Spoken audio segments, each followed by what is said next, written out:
नसरुद्दीन एक दिन बाजार से अपने गधे पे बैठा जा रहा है तेजी से। किसी ने पूछा कि नसरुद्दीन बड़ी तेजी से जा रहा है, कहाँ जा रहा है? उसने भाई गधे से पूछ लो, क्योंकि ये गधा बड़ा जिद्दी और बीच बाजार में बंद करवा देता है। अगर मैं इसको बाएं ले जाऊं तो नहीं जाएगा, और जहां इसने बाजार देखा, लोग देखे, फिर तो ये बड़ी अकड़ में आ जाता, बड़े तैस में आ जाता। तो पहले जब नया नया लिया था तब तो मैं ये भूल कर लेता था कि इसको जहां ले जाना वहां ले जाने की कोशिश करता था। उसमें गांव में हंसी होती, बाजार में लोग कहते अरे मुल्ला तुम्हारा गधा और तुम्हारी नहीं मानता, और जितनी मेरी बद होती उतना ये अकड़ता जाता। अब मैंने एक तरकीब सीख ली, जैसे ही बाजार आया कि मैं उसे छोड़ देता हूँ लगाम, चलो बेटा जिस तरफ जाओ वही मुझे जाना। अब देखें कि कैसे तुम बगावत करते। मुल्ला नसरुद्दीन एक दिन छाता लेके बाजार की तरफ जा रहा था, बीच में पानी आ गया। तो उसके साथी ने कहा कि नसरुद्दीन छाता खोल क्यों नहीं लेते? उसने कहा छाता खोलने से कोई सार नहीं, छाता टूटा हुआ और छेद ही छेद। तो उसने कहा तो फिर इसको बड़े मियां साथ क्यों लिए फिर रहे? तो मुल्ला नसरुद्दीन ने कहा मैंने सोचा कौन जाने पानी गिर नहीं लगे।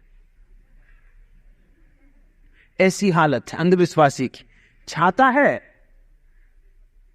काम का नहीं है, कोई हर्जा नहीं, मगर छाता जैसा तो दिखाई पड़ता ही है कम से कम, कौन जाने पानी गिरने ही लगे।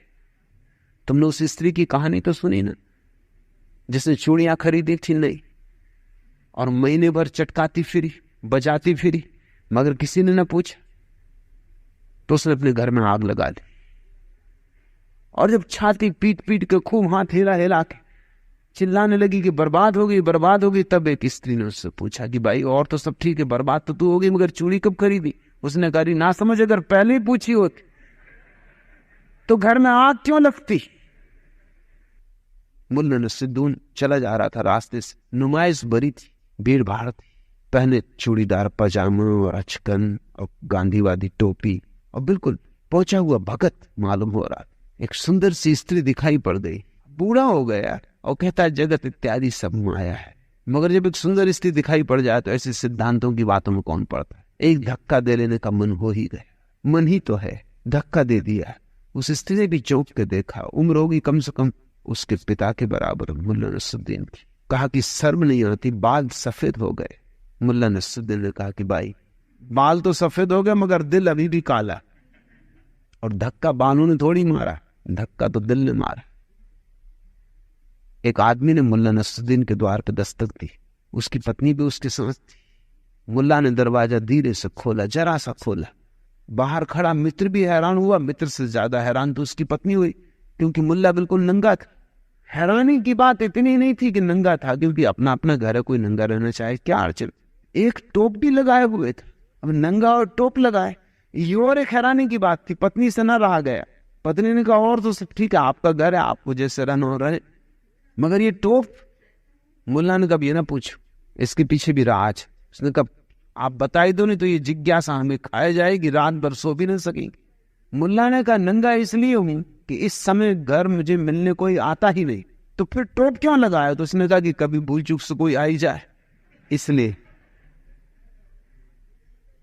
मुल्ला नसरुद्दीन से उसका मित्र कह रहा था कि कुछ लोगों से मैं बहुत परेशान हूं, आ जाते वो बहुत बोर करते, पड़ोसी है, उनसे छुटकारा भी नहीं होता, शिष्टाचार बस उनको सुनना भी पड़ता है, और ऐसा बोर करते और वही वही बातें सुना चुके बहुत बार। तुम्हें मैंने कभी किसी से परेशान नहीं होते देखा, राज क्या है? मुल्ला ने कहा इसका एक राज, मैं हमेशा अपनी टेबल के पास एक छड़ी और अपनी टोपी रखता हूँ। छड़ी और टोपी से क्या होगा? उस आदमी ने पूछा। रखे रहो छड़ी टोपी, जिसको सताना वो सताएगा। उसने कहा इतना आसान नहीं, जैसे मैं किसी आदमी को आते देखता हूँ जल्दी से टोपी लगा के छड़ी उठा लेता हूँ। उस आदमी ने पूछा मैं फिर भी नहीं समझा, इससे होगा क्या? टोपी लगा के छड़ी भी उठा लोगे? उसने कहा तुम समझे नहीं, बात सीधी साफ, इसके पीछे गणित, इसके पीछे चाल, इसके पीछे कूटनीति। वो आदमी पूछता है कहीं जा रहे हैं, कहीं से आ रहे हैं? कोई छड़ी और टोपी लगाया बैठा है, खड़ा है, कहीं से आ रहे हैं, कहीं से जा रहे हैं? तो मुल्ला कहता है कि अगर देखता हूं कि आदमी काम का है तो कहता हूं बाहर से आ रहा हूं, बैठी विराजी, और देखा कि आदमी बेकाम में बोर करेगा तो कहता हूं बाहर जा रहा हूं, नमस्कार। मुल्ला नसरुद्दीन की पत्नी कई दिनों से बीमार चल रही थी, डॉक्टर इलाज कर करके थक गए थे। सबसे बड़े डॉक्टर को बुलाया, उसने कहा कि मैं दुखी हूं नसरुद्दीन, कुछ किया नहीं जा सकता है, बीमारी संघातक, पत्नी तुम्हारी अब दिन दो दिन बच जाए तो बहुत, मैं अत्यंत दुखी हूं, कुछ किया नहीं जा सकता। नसरुद्दीन ने उसकी पीठ ठोकी और कहा कि नहीं नहीं, छी छी, आप दुखी न हो। अरे जब 30 साल सह लिया तो 2 दिन और सह लेंगे। मुल्ला नसरुद्दीन अपने 5वीं मंजिल पर खड़ा था। वहां से पान की पिचकारी चला थी, थूक दिया। नीचे किसी भले आदमी के सिर पर उसकी पीक पड़ी। उस भले आदमी ने ऊपर देख के चिल्लाया कि मुल्ला, आप नीचे देखकर नहीं थूकते। मुल्ला बोला, आप ऊपर देखकर क्यों नहीं चलते? मुल्ला नसरुद्दीन अपने जवान बेटे के साथ बरसात के दिन एक नाले को पार करता था, एकदम छलांग लगा गया। बुढ़ा छलांग मार के उस तरफ पहुंच गया। बेटे ने भी देखा कि जब बाप छलांग मार गया तो अब इज्जत की बात थी, जवान होकर वो छलांग न मारे। उसने भी छलांग मारी मगर बीच नाले में गिरा। उठ के उसने पूछा कि मेरी कुछ समझ में नहीं आता, आप बूढ़े हो गए और छलांग मार गए। नसरुद्दीन हंसने लगा। उसने कहा, इसका राज। उसने खीसा बजा के कलदार खनखनाए। बेटे ने कहा, मैं कुछ समझा नहीं। उसने कहा, बस पैसा पास में हो तो आदमी में गर्मी होती, जवानी होती, सब होता। तेरी जेब खाली, गिरे बीच में। मैं तो गिर ही नहीं सकता बीच में, क्योंकि नोट रुपए भीग जाए। मुल्ला नसरुद्दीन एक दिन डॉक्टर के घर गए। डॉक्टर ने कहा कि देखो नसरुद्दीन, तुम्हें अपनी जीवनचर्या बदलनी होगी। भोजन में ये चीजें छोड़ दो, और शराब 1 बार से ज्यादा सप्ताह में नहीं पीना, और सिगरेट बस 2 सिगरेट रोज, इससे ज्यादा नहीं। नसरुद्दीन 3 सप्ताह के बाद आया। जैसा कि डॉक्टर ने कहा था, मैंने उसकी हालत और भी खराब थी। पहले तो खुद ही चलता हुआ आया था, उसके दोनों बेटे उसको हाथ का सहारा देकर लाए। डॉक्टर ने कहा, तुम्हारी हालत तो नसरुद्दीन और भी खराब हो गई, मालूम होता तुमने मेरी सलाह नहीं मानी। उसने कहा, तुम्हारी सलाह मानने का परिणाम, शराब तो ठीक किसी तरह मैं पी गया, मगर वो 2 सिगरेट ने रोज मेरी जान ले रही। मैंने कभी जिंदगी में सिगरेट पी नहीं। मैंने सुना कि मुल्ला नसरुद्दीन लौट रहा था यात्रा से, हज करके लौट रहा था। जहाज डूबने लगा, पानी का जहाज, पुरानी जमाने की कहानी। बड़ी मुश्किल हो गई, ऐसा तूफान कि सारे लोग बस आखिरी नमाज करने बैठ गए। मुल्ला ने भी आखिरी नमाज की। अब सब जा ही रहा था तो उसने कहा कि हे प्रभु, अगर बचा ले तो सब दे दूंगा। मैंने वो जो 9 लाख की अटारी बनवाई है वो भी दे दूंगा।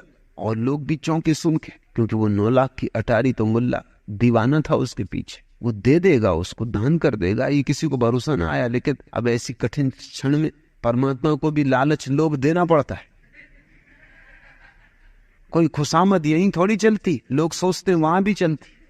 कोई रुस्बत यहीं थोड़ी चलती, लोग सोचते हैं वहां भी चलती। तो उसने सारा दांव लगा दिया। उसने कहा कि 9 लाख की अटारी देखते हो, जिंदगी लगा दी इसको बनाने में, दान कर दूंगा, गरीबों में बांट दूंगा। संयोग की बात, नाव बच गई। अब मुल्ला परेशान हुआ। लोग भी कहने लगे कि मुल्ला, सबने सुन लिया है और हज करके आ रहे हैं और कुछ ख्याल करना। अब मुल्ला बड़ी मुश्किल में। मन में तो होने लगा कि नाव डूब ही जाती तो अच्छा था। ये कहा कि झंझट मोल ले ली, मगर कहा कि ठीक, एक दफा किनारे पे पहुंच जाए फिर देखेंगे। किनारे पे पहुंच के वो टाला टूल करने लगा कि अब करेंगे तब करेंगे। खोजबीन में रहा कि कोई तरकीब निकाल ले। आखिर सारे गांव ने इकट्ठा होकर कहा कि भाई ये बात जाती कि गांव को भी ईर्षा तो हो ही रही थी। वो 9 लाख की अटारी देख के सभी की छाती जली जा रही थी। ऐसा मौका कोई छोड़ना भी नहीं चाहता था कि अब इसकी ठीक से लानत मलामत करो, या तो दान करो इसको, या स्वीकार करो कि तुम अपराधी हो, परमात्मा को कह के और मुकर रहे हो। मगर मुल्ला भी एक होशियार, उसने कहा कि दान करेंगे। कल सुबह अटारी नीलाम करते और जो पैसा आया गरीबों में बांट देंगे। दूसरे दिन अटारी नीलाम हुई, मगर एक बड़ी हैरानी हुई। सारे गांव के लोग इकट्ठे हो गए देखने इसको। दूर दूर से लोग खरीदने वाले आए। मुल्ला ने कहा कि ये रही अटारी, और अटारी के सामने बांध दी बिल्ली। लोग पूछे बिल्ली किस लिए? उसका दोनों साथ ही बिकेंगे। बिल्ली के दाम 9 लाख रुपया और अटारी का दाम 1 रुपया। लोगों ने कहा हद कर रहे, बिल्ली के दाम 9 लाख रुपया, 9 लाख की अटारी है, तुमसे बोल रहे? उसने कहा बोलूं चो कुछ नहीं हो रहे, जो मैं कर रहा हूं वो ये, दोनों साथ जिसको खरीदने वो खरीद ले। 9 लाख की बिल्ली है, 1 रुपए की अटारी। लोगों ने सोचा हमें क्या मतलब कि बिल्ली में दाम लगे कि अटारी में 9 लाख की अटारी मिलती है और 1 रुपए की बिल्ली चलेगी। लोगों ने तो ये सोचा कि हमें क्या लेना देना, खरीदारों ने खरीद ली। मगर गांव बड़ा हैरान था कि मामला क्या है। जब सब खरीद लिए 9 लाख तो मुल्ला ने अपनी जेब में रखे और 1 रुपया दान कर दी। देखते हो चालबाजी, आदमी की बेईमानी है। परमात्मा को भी मौका आ जाए तो धोखा देने में वो छोड़ेगा नहीं। परमात्मा भी रह गया होगा सिर पीट के, उसने भी सोचा हुआ वाह मुल्ला नसरुद्दीन ने अपने मनोचिकित्सक को कहा कि मेरे बच्चे में कुछ गड़बड़, कुछ ठीक करना पड़ेगा, आप कुछ फिक्र करें। चिकित्सक ने पूछा क्या गड़बड़ है, क्या तकलीफ? तो उसने कहा कि वो दिन भर अपनी गुड़िया को ही लिए रहता है। तो मनोवैज्ञानिक ने कहा बच्चा है, इसमें कुछ खराबी नहीं है, इसमें कोई रोग नहीं है, बड़ा हो जाएगा, सब ठीक हो जाएगा, खेलने दो। मुल्ला ने कहा वह तो ठीक है, लेकिन फिर मुझे गुड़िया लेने का मौका ही नहीं मिलता। मुल्ला नसरुद्दीन के घर एक मेहमान आने को थे, बड़े धनपति, मगर एक खतरा था, मुल्ला का छोटा बेटा। क्योंकि वो जो धनपति आ रहे थे उनकी नाक बहुत बड़ी थी, इतनी बड़ी कि नाक ही नाक दिखाई पड़ती थी। मुल्ला भी परेशान था, पत्नी भी परेशान थी कि बेटा कुछ ना कुछ कहना दे। कह रही इतनी बड़ी नाक, और धनपति को ला रहे थे खुशामत के लिए, उससे कुछ काम था कि कहीं वो नाराज न हो जाए। और सबको पता था कि जो भी उसकी नाक के संबंध में बात उठा देता उससे वो नाराज हो जाता, क्योंकि उसकी नाक बड़ी कुरूप थी, बड़ी बेढंगी थी। तो दोनों ने कई दिन तक, 3-4 दिन तक बेटे को तैयार किया कि देख, ख्याल रख और सब करना, नाक की बात मत छेड़ना, नाक की तरफ देखनी मत, तू इधर उधर देखना मगर नाक मत देखना। बेटा भी हैरान था कि नाक में ऐसा क्या होगा। 3 दिन हो गए शिक्षण देते देते देते, फिर भी डरे थे, क्योंकि बच्चे कितना ही समझाओ, उनको पाखंडी बनाना बड़ा मुश्किल होता। दोनों संकित थे, वो कप रहे थे। आखिर धनपति आया, मुल्ला ने स्वागत किया, विराजो, पत्नी ने स्वागत किया, लेकिन दोनों डरे, बच्चे पर नजर रखे, वो नाक तो नहीं देख रहा, और बच्चा एकदम नाक ही देख रहा है और कुछ देखते नहीं। अगर उससे न कहा होता है तो शायद वो और कुछ भी देखता, शायद उसने एक आध दफा नाक देख ली होती, उसमें जो होता कि ठीक है, हर तरह की चीज दुनिया में होती, बच्चों को कोई अड़चन ऐसी खास आती नहीं। मगर वो एकदम एक टकटकी लगाए और कहीं देखे नहीं, आंख की पलक भी ना झपे। 3 दिन जिसको समझाया हो, घबराहट बढ़ती गई, मगर बेटा कुछ बोला नहीं। इतनी सांत्वना थी कि कुछ बोल नहीं रहा है, मगर घबराहट बढ़ती चली गई। पत्नी भोजन परोस रही है, मगर हाथ कप रहा है कि ये उसकी नाक की तरफ ही देख रहा। उससे ये भी नहीं कह सकते कि नाक की तरफ मत देखो। सोच रही कि जरा जाने दो मेहमान को, इसकी कुटाई करनी पड़ेगी। 3 दिन समझाया मूड को, इसको कुछ और नहीं सूझ रहा, पलक नहीं झप रहा है, धनी को असमंजस में डाल रहा है, और मुल्ला भी कुड़बुड़ा रहा है दिल ही दिल में। मगर अब कर भी क्या सकते हो, बेटा सामने बैठा और नाक देखे चला जा रहा है। आखिर पत्नी ने किसी तरह सब निपटा जा रहा, प्रसन्न थी, चाय की प्याली लाई, आखिर चाय की प्याली धनपति को दी। मन में तो उसके वही लगा है। फिर उसने कहा कि आपकी नाक में कितनी शक्कर डालूं? नाक ही नाक, नाक ही नाक। छिपाए छिपती नहीं बात।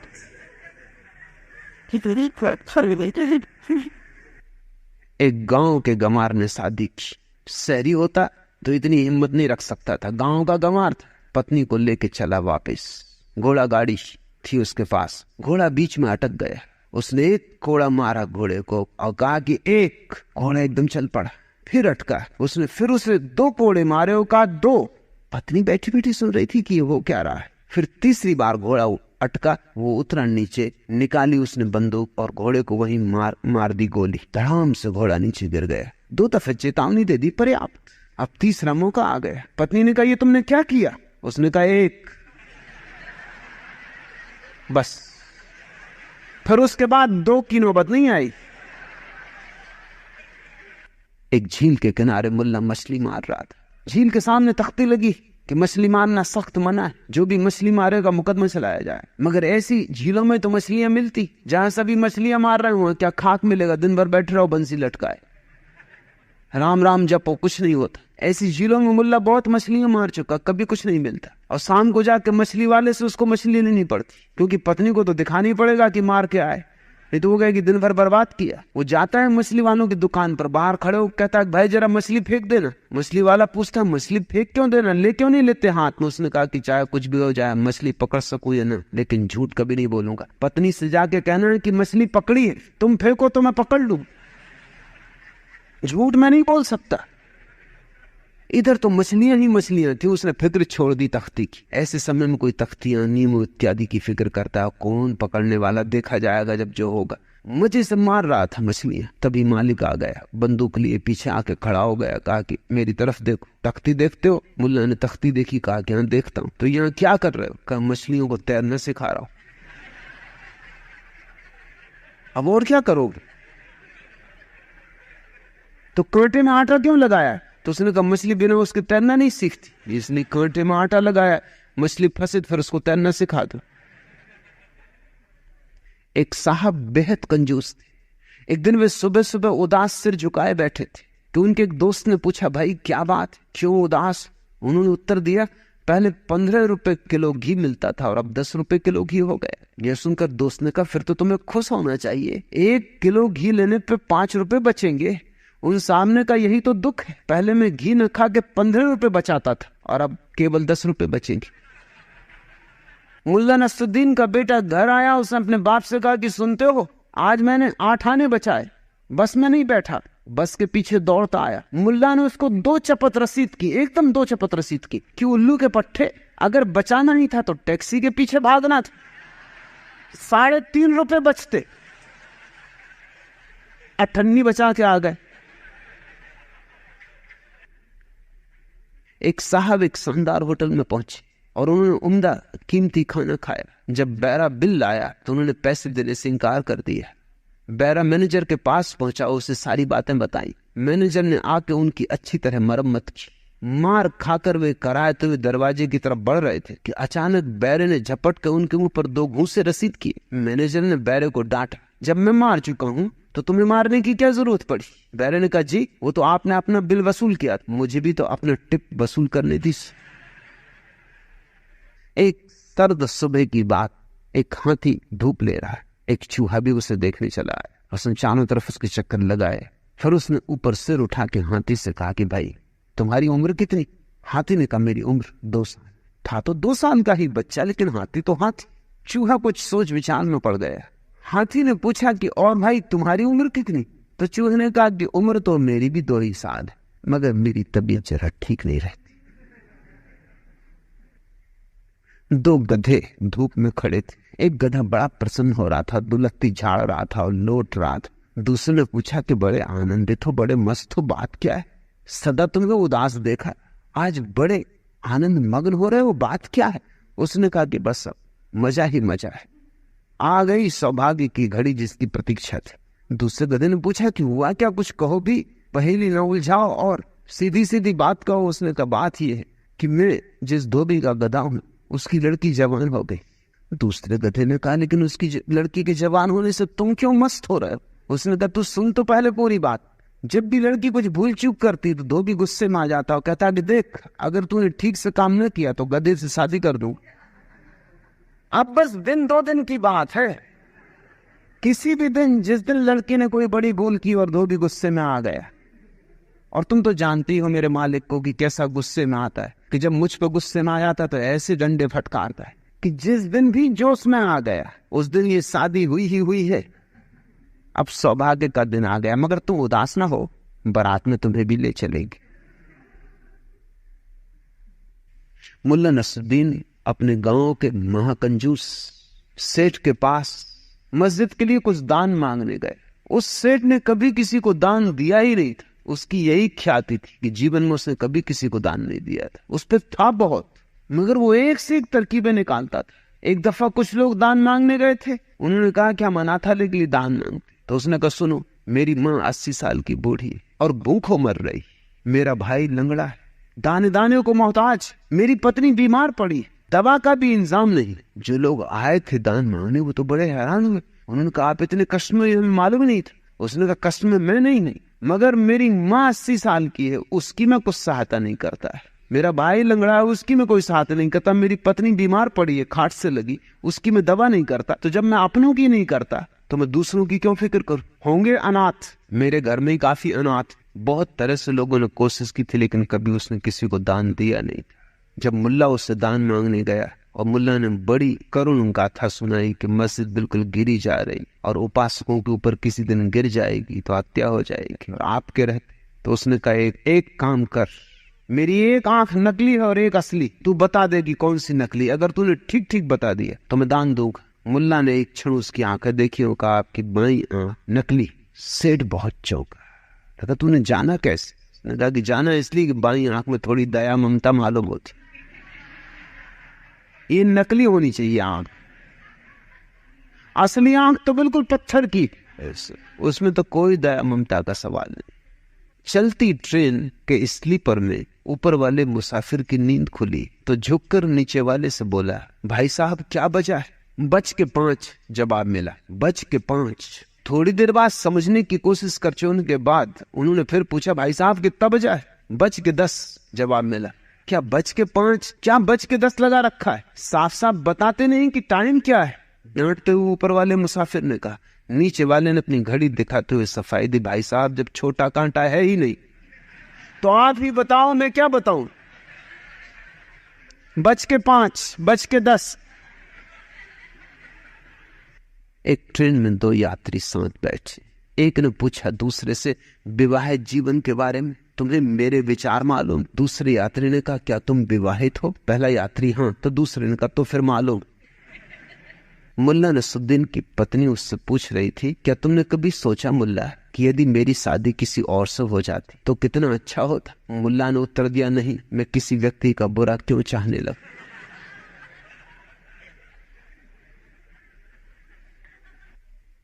मुल्ला नसरुद्दीन के बेटे की शादी होने वाली थी।